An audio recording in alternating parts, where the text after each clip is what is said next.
El Señor esté con todos y todas ustedes. Proclamación del Santo Evangelio según San Lucas.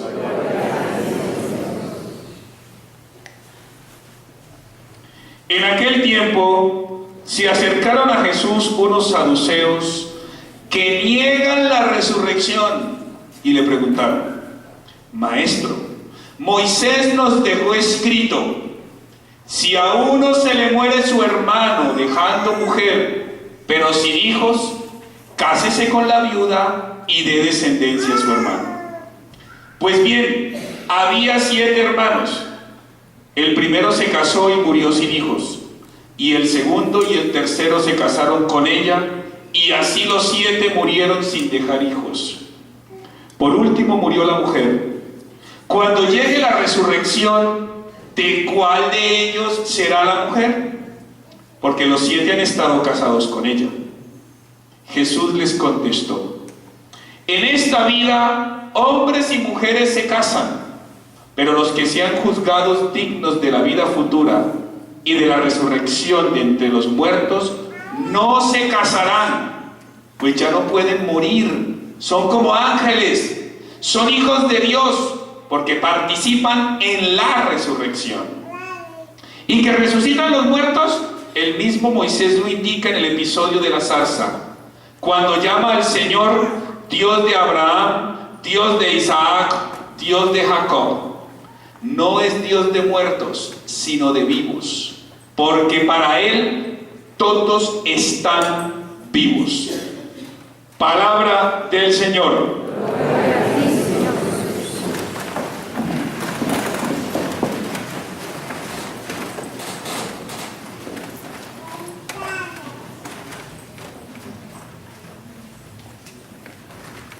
Ay, gracias. Los niños, por favor, que deseen pasar al salón para que los ayuden a comprender un poco desde su lógica el Evangelio, por favor.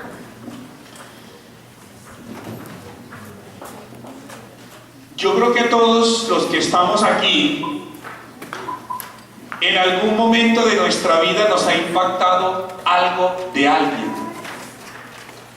De nuestros padres, de nuestras madres, del abuelo, de la abuela, de un tío, una tía, en fin, de alguien. Y esa manera como nos impactó, a veces la sintetizamos en un recuerdo, en una frase, en un dicho, y hasta nos ha ayudado eso en la vida.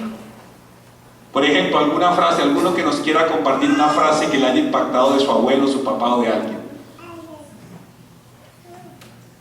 No empiecen con timidez porque ya nos conocemos harto, nos conocemos bastante. Una frase. La único que les puedo dejar es el estudio, y uno perdiendo todos los años, ¿no? Y la cantaleta de la mamá con la otra. Se lo dije, ¿no? Bueno, este no es Andrés López aquí, pero se lo dije. Miren, nos puede parecer un poco curioso y chistoso estas cosas, pero no podemos negar que el impacto de nuestros seres queridos, que ya no están físicamente con nosotros, se puede medir en muchas dimensiones de la vida. Los refranes y los dichos es una. ¿Y por qué empecé con este ejemplo? Porque hoy la palabra de Dios está tocando uno de los temas neurálgicos de nuestra fe. Y no solamente neurálgico, sino un tema que nos causa confusión, y no me van a decir mentiras. ¿O no? El tema de hoy, ¿cuál es? A ver, blanco de gallina lo pone, frito se come. La resurrección. Hágame el favor, póngame ese trompo en uña. Empiece. A ver. Y no me van a negar tampoco que en algún momento de nuestra vida, hasta dónde vamos, nos hemos preguntado: ¿será que sí? ¿Qué hay después? Y si hay algo, ¿cómo es? ¿O será que no? ¿Será que con la muerte se acaba todo? Esa es la mentalidad de los saduceos, ¿no? Eso es lo que dicen los saduceos. Uno se muere y listo, pare de contar, ahí se acabó. Y resulta que los que tenemos fe, pero la fe de este Dios que nos revela Jesucristo, estamos jalonados, atraídos por una propuesta que Jesús nos dice y es: trata de vivir como vivo yo y resucitarás. Esta es la propuesta de Jesús, ¿sí o no? Esa es. Llamémosla salvación, llamémosla redención, llamémosla como usted la quiera llamar. En últimas es, buscamos resucitar con Él. El problema es, ¿y eso cómo va a suceder? ¿Y cuándo? Y a mí en estas respuestas, revisando un poco historia de la iglesia y todas estas cosas, a mí me da un poco de miedo porque se nos puede meter en la cabeza algo, uno, parecido a los saduceos, es decir, nos morimos y no pasa nada. Y la otra es, algún día nos vamos a volver a levantar todos, ¿sí? Y se van a unir los huesos y va a volver a salir la carne. Mejor dicho, algo así como Matrix, cosas así como, más o menos. Y entonces yo me rasco la cabeza y digo, Dios mío santo, ¿cómo abordamos esto? Sobre todo que a más de un hermano mío en el sacerdocio ha habido uno que otro obispo que le ha dado un baculazo, o sea, los ha callado por estar haciendo reflexiones que a veces nos confunden, nos angustiamos y enseguida, como nos da miedo, llamamos al obispo y le decimos: el padrecito tal, en la parroquia tal, a la hora tal, dijo esto. Y obviamente el obispo el martes o miércoles lo está llamando a uno. ¿Qué es lo que usted está diciendo? O sale en la columna, en determinado medio de comunicación, alguna reflexión de un hermano mío en el sacerdocio y enseguida le caen encima. Y yo creo que el evangelio de hoy nos puede dar pistas, y yo nada más les digo, hagámosle el ejercicio de análisis al texto y verá a ver por dónde nos podemos ir. Aparece el grupo saduceos. Los saduceos eran como una especie de secta, ¿oyeron? Eran como una secta. Y dicen, no hay resurrección. Entonces le van a poner una cascarita a Jesús para ver si el tipo cae. Porque como Jesús anda hablando de vida eterna, anda hablando de reino de Dios, anda hablando de ser mansos y humildes de corazón para alcanzar el reino de Dios, ellos dicen, vamos a ponerle aquí la cascarita. Y le ponen la cascarita con un novelón. Si se dieron cuenta, es un novelón. Yo no sé si ustedes se pillan las consecuencias de lo que está armando el texto de Lucas. Eso tiene unas consecuencias bien profundas. Y vamos. Resulta que si decimos que hay resurrección, es decir, que nos vamos a volver a levantar todos, entonces ¿usted cómo explica la siguiente situación, Señor Jesús o Maestro? La ley de Moisés dice, mujer que se casa, queda viuda y no hay descendencia, ¿quién tiene que ayudarla a que dé descendencia? El hermano del difunto, ¿no? El cuñado. ¿Están pillando lo que están diciendo? ¿Se la van pillando o no? Ah, bueno, el cuñado. Pero esto es un novelón el de hoy. Eso es de los de la televisión. Porque ni el primero, ni el segundo, ni el tercero, qué mujer tan terrible, los mató a todos y ninguno pudo. ¿Quién le dejó descendencia? Ninguno. Ninguno. ¿Y por qué? ¿Ustedes por qué creen que la ley de Moisés abre esta puerta? Porque ante la moral católica, eso es inaudito, ¿o no? ¿Sí o no? A ver, ¿lo aceptamos o no? Ah, no ve. Pero ellos sí lo aceptan. ¿Por qué creen ustedes que la ley de Moisés sí lo acepta? ¿Cómo? No les dé tan duro todavía, espere, despuesito. Es que ya se adelantó a darle duro. ¿Por qué? Porque acuérdense que la procreación y la fertilidad en la mujer judía era clave. ¿Se acuerdan en otros textos lo que les he dicho? La mujer que no es fértil estaba excluida. Y la pobre viuda, hace como 15 días salió el texto de la viuda, ¿se acuerdan?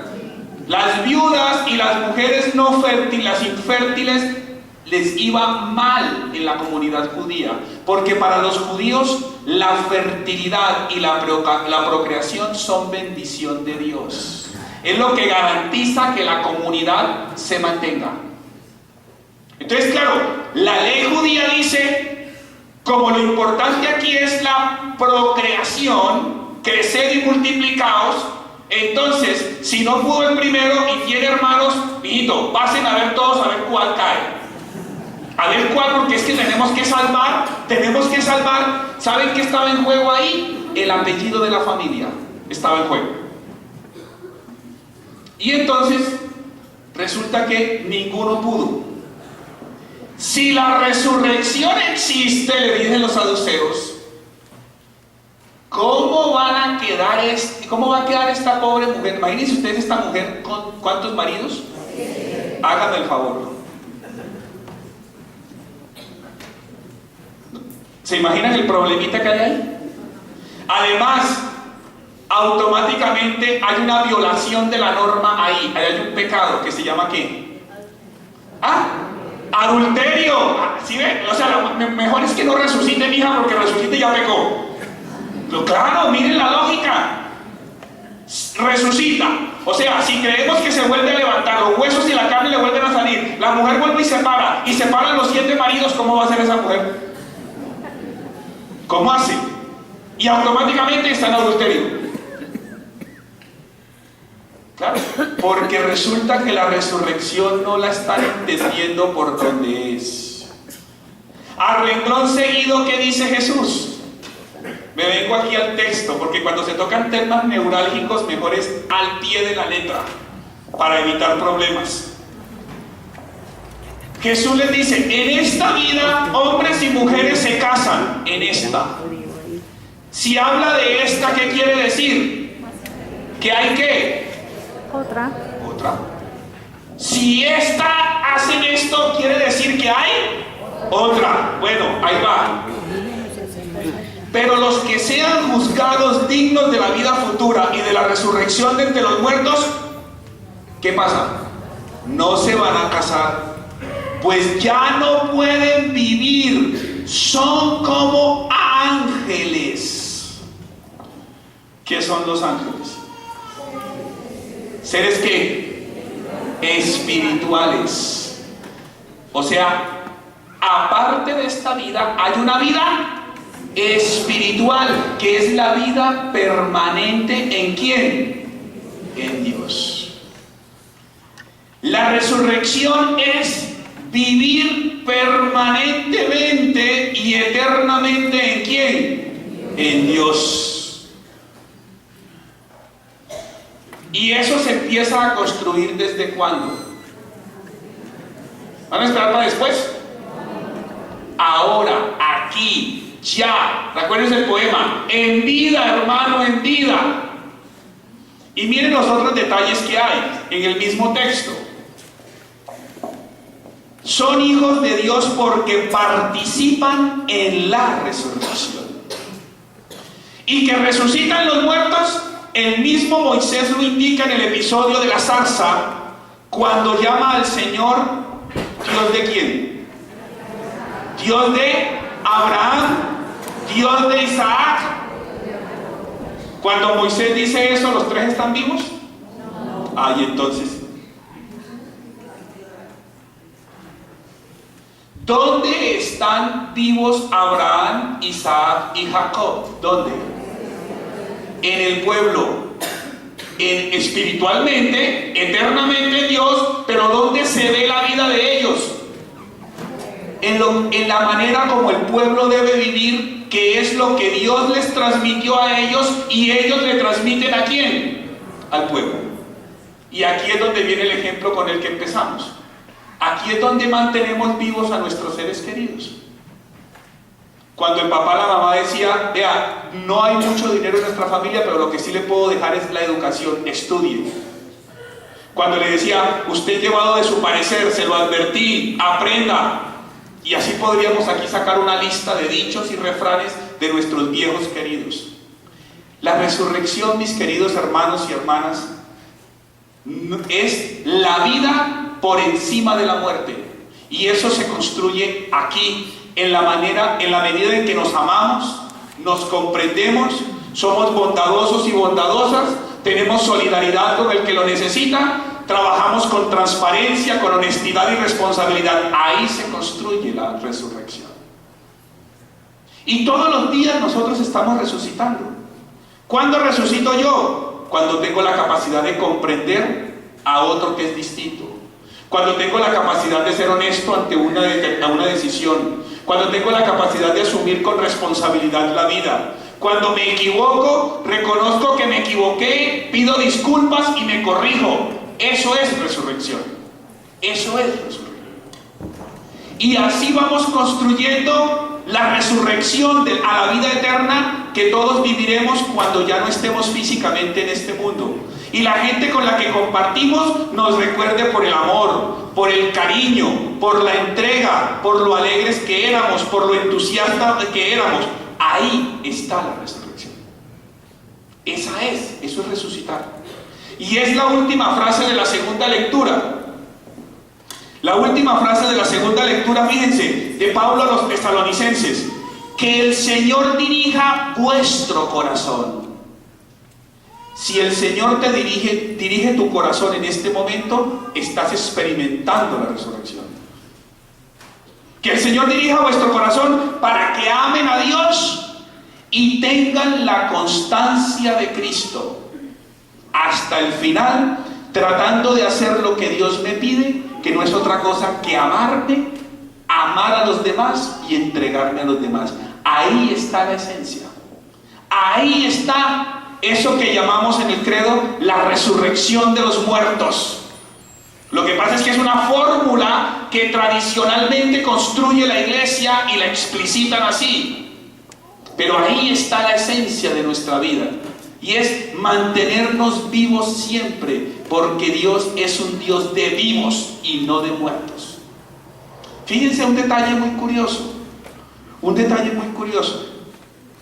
No es de muertos, no es Dios de muertos, como termina el Evangelio. No es Dios de muertos, sino de vivos. Porque para Él todos están vivos. Tiempo verbal ahí, de esa frase. Presente. Todos están. No es ni pasado ni futuro, es presente.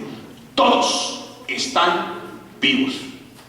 En esta vida, amándonos, casándonos, consagrándonos, luchándola, esforzándonos, haciendo las cosas de la mejor manera posible, y luego en la vida espiritual, recogiendo los frutos de lo que sembramos con todo el cariño, y es estar en el recuerdo de la gente con la que compartimos y la gente que nos quiso.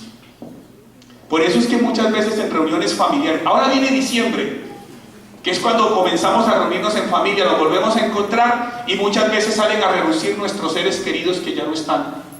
El 24, a mamá le gustaba tal cosa hoy, a papá le gustaba tal cosa, nos reuníamos en tal lado. Eso es mantener vivos a nuestros seres queridos.